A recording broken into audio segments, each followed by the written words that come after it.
Hello everybody, welcome to Midwest Imagery. Today we're going to work on a little picture that was made in late afternoon, cold, gray, overcast winter's day. In this kind of light it makes it where we have very little contrast, everything looks really flat. So we're going to fix that, but these are all simple, straightforward, one or two click fixes that we're going to learn how to do here today. So give me a couple minutes, set up my screen, and I'll be right back. Okay, I'm back. And today we're going to work on this image right here. As we can see it coming right out of the camera, it looks a little cool, and we'll fix it a little bit. So what I'm going to do is double click on this thumbnail. We can see that it's an NEF file, which is Nikon's version of RAW. So I'm just going to double click on this thumbnail and it opens right into Adobe Camera Raw, part of Photoshop. So I'm going to zoom in just to make sure first that the eyes are in focus. And what's really important in portraits like this, especially when they aren't straight onto the camera, is that we want the eye that's closest to the camera to be in focus. And we have that here. This looks pretty good. I'm at 100%, and that's as big as you're ever going to see it anyway. So this looks pretty good. Look at all the activity that in this eyeball here.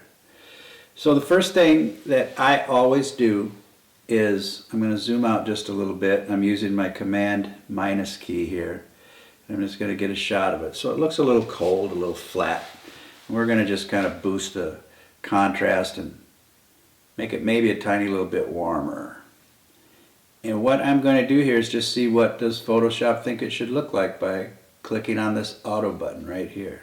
Well, that helps us quite a bit. We're already almost there. And we can see a before and after by pressing the letter Q on our keyboard. And it already looks better.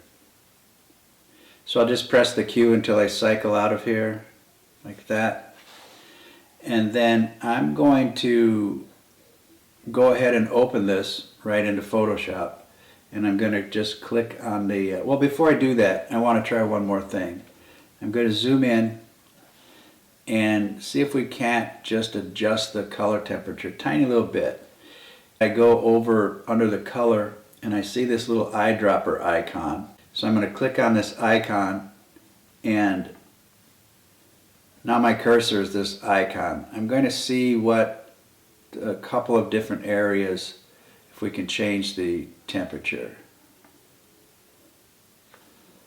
And you see that I'm clicking on a whites of her eye because what we want to try to do is find something that's a neutral color, a middle gray, white, or black, and this got me pretty close. So let's just press that Q again, and we already have a little bit more warmth and tone in here.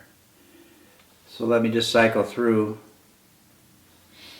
and try one more spot. Let's see what does a black area give us. And that's not too bad either. At 6200 temperature, I'm going to zoom out a little bit. I'm going to try one more spot over here. I might like the eyeball.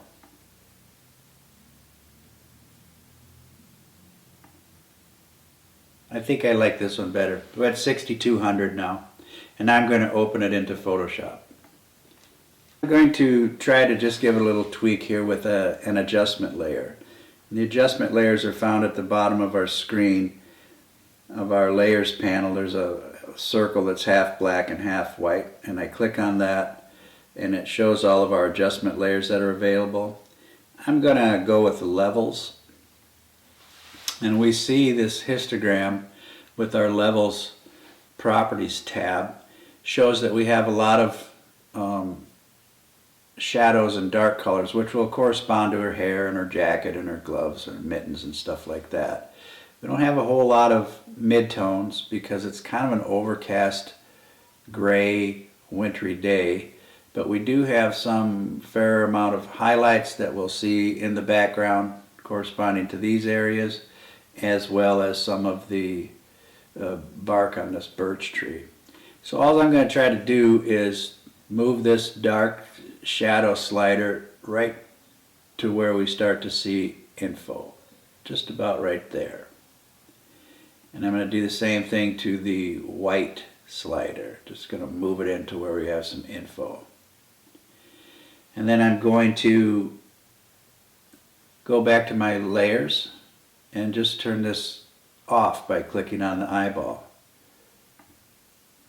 So it made a little bit of a difference. It's got some of our haze out of there, which looks better. So what I'll do now is combine these two into one merged layer using the affectionately named keyboard shortcut, the claw, which is Shift, Option, Command, E.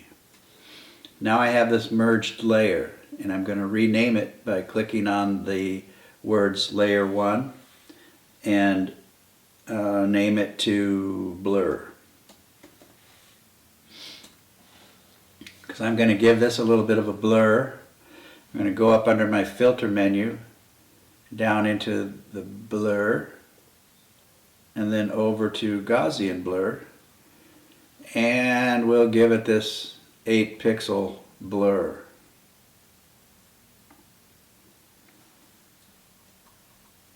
And that's way too much. Perfect. So what I'll do here now is change this blend mode, this layer blend mode, from normal to soft light.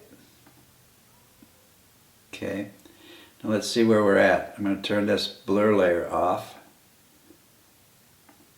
and I'm going to zoom out, Command minus, and you can see that it's kind of made us blocked out, so we don't have a lot of detail here anymore, but that's okay because we can lower the opacity of this layer, and I'm going to do that right now by just clicking and dragging on the word opacity. I'm going to bring it down halfway, 50% probably, and let's see what that does for us. I'm going to bring it down a little bit more.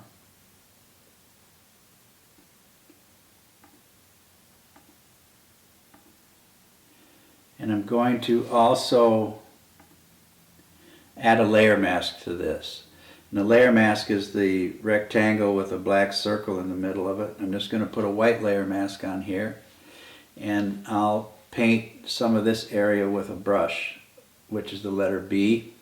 And since we're painting on this white layer mask, we need to use black as our foreground color. And if you don't have black as your foreground color, maybe it's white instead, you just can click this little curved arrow to switch them, or you can use the letter X on your keyboard. And if you don't have black or white here at all, then just press the letter D, which gets you to the default black and white, or white and black, and then press the letter X. Now I've got a black brush, and I'm going to make my brush a little bit bigger using my right bracket key, and I'm going to paint her jacket. I'm going to get some of these details back in here. I don't mind the way that her skin looks.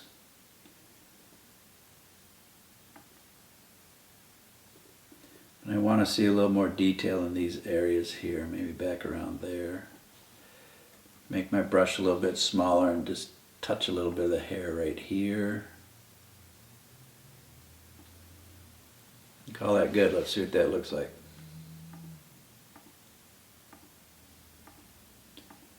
Yeah, I don't mind that a bit. Now I'm going to zoom in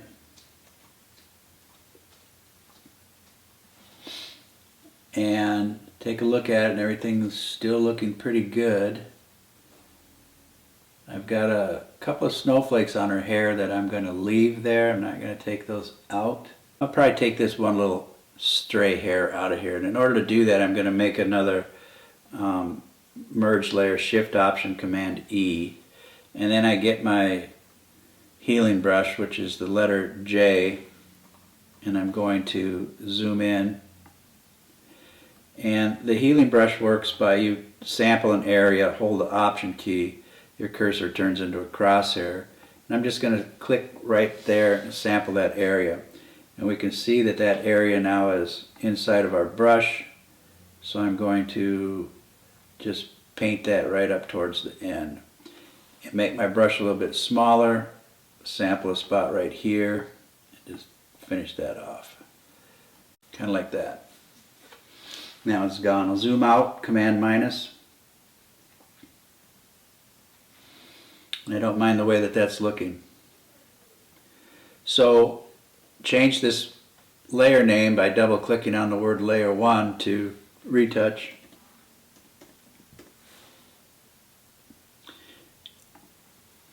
And let's see what we got.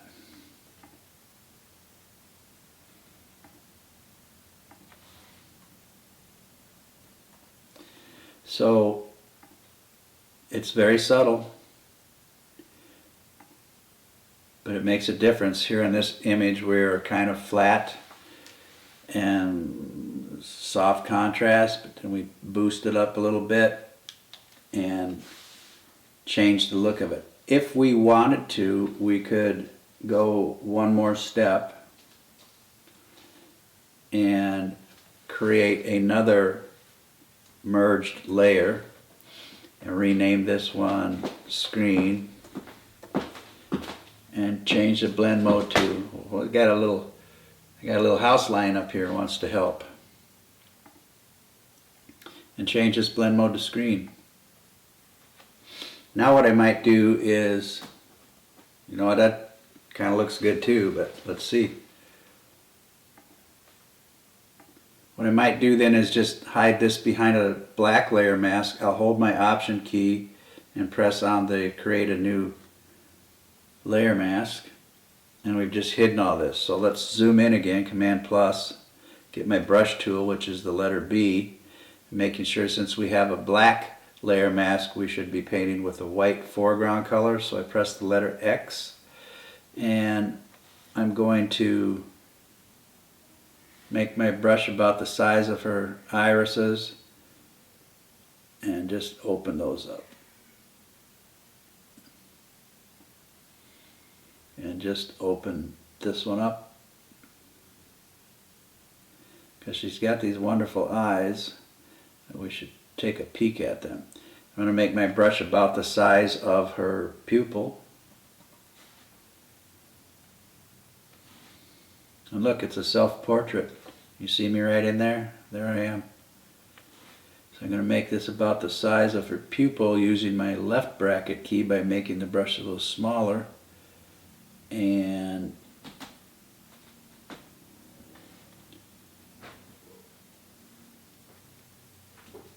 changing my foreground color back to black. We're just going to color that in. Click it in a couple times, three times. Same thing here. Oh look, here's another self-portrait. There I am, making this shot. I give her 3 clicks, and let's back out, Command minus. Now that looks kind of gnarly, doesn't it? So let's just tone it down a little touch. Lower the opacity a bit. Probably going to be about 50% or so. Let's see.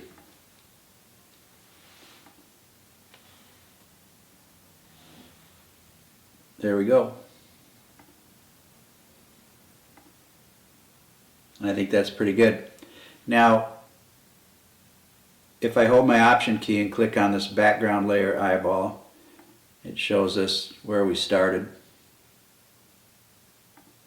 and where we ended up. It's subtle, but it gives us a nice little pop and a nice little punch. And this is a way that you can quickly and easily fix your images if they need fixed. I don't know. You might not have to. You might just be a top-tier photographer and it comes right out of your camera looking beautiful just like this. So let me get my screen shut down and I'll be right back. Okay, so there you have it. A couple of quick fixes for adding a little bit of contrast and eliminating a little bit of that flat light, change the white balance a little bit, brighten up her eyes. We made a few changes to it, and then we see that those few little subtle changes make the shot look even better. And that's our goal, is to make our work look as best as we can. And if you don't do post-processing, then the idea is to get it right as close as you can in the camera and go from there. Because as we saw, the before shot was pretty good, but the after shot gave it just a little bit of polish and a little bit of contrast. So that's going to wrap it up for today. I want to thank you for watching, and I look forward to seeing you soon.